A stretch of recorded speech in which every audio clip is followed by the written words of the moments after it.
நாங்கள் புவியியலிலிருந்து பொறியியல் ஊடாக வேதியியல் மூலம் நீரை பகுப்பாய்வு செய்து விஞ்ஞானம் தந்த தெளிவு, நீர் என்பது 2 மூலக்கூறுகளை கொண்டது, 2 மாலிக்யூல்ஸ், ஒன்று ஹைட்ரஜன் மற்றது ஆக்சிஜன்.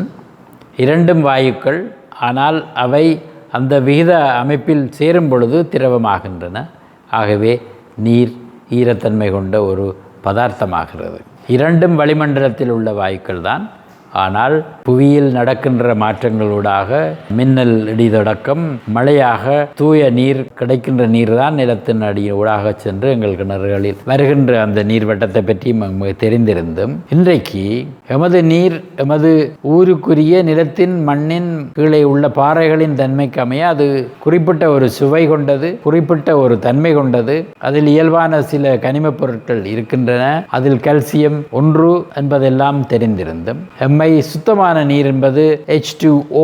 ஆகவே அந்த H2Oவை எங்கே இருந்தும் பெற்றாலும் பரவாயில்லை, எல்லாம் நீர்தான் என்ற இடத்துக்கு நாங்கள் அந்த புரிதலுக்கு வந்த பிறகு அதில் காணப்படுகின்ற இயற்கையோடு பெய்கின்ற மழையோடு கரைந்து வந்த மண்ணில் சென்று கிணத்துக்குள்ளால் திரும்பி வரும்பொழுது கரைந்து வந்திருந்த பதார்த்தங்கள் எல்லாம் அந்நிய பொருட்கள் என்ற வேறொரு இடத்துக்கு நாங்கள் வந்திருக்கிறோம். அது எங்களை குழப்புகிறது என்று நான் சொல்வேன். அவரவர் நீர் என்பது வெறும் H2O என்ற உயிரற்ற ஒரு பொருளாக விலைப்படுத்தப்படுகின்ற காலத்தில் நாம் இப்பொழுது கடலிலிருந்து வடித்தெடுக்கப்பட்ட நீரை எம்முடைய குடிநீராக கொள்ளும் பொழுது நான் இந்த ஒரு 3வது வகையான நீராக விளங்கிக் கொள்கிறேன்.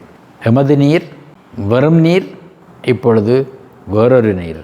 அந்த வேறொரு நீர் கடலில் இருந்து எடுத்து வலிந்து உப்பை அகற்றப்பட்ட பின்னர் நன்னீராக நமக்கு தரப்படுகிறது.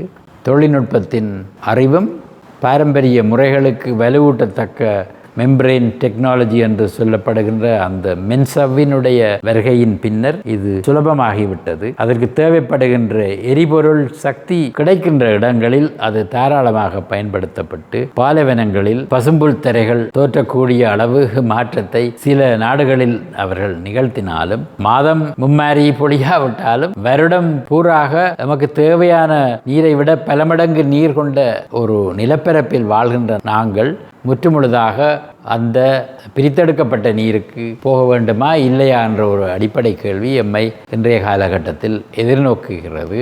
அந்த விடயத்தை நாம் இன்னும் சமூகத்தினுடைய பின்னூட்டலையும் பெற்றுக்கொள்ளும் பொழுது இன்னும் சில தெளிவுகளை அடைவோம். அது விவாதிக்கப்பட வேண்டிய விடயமாக என்னை போன்றவர்கள் பார்க்கின்றோம்.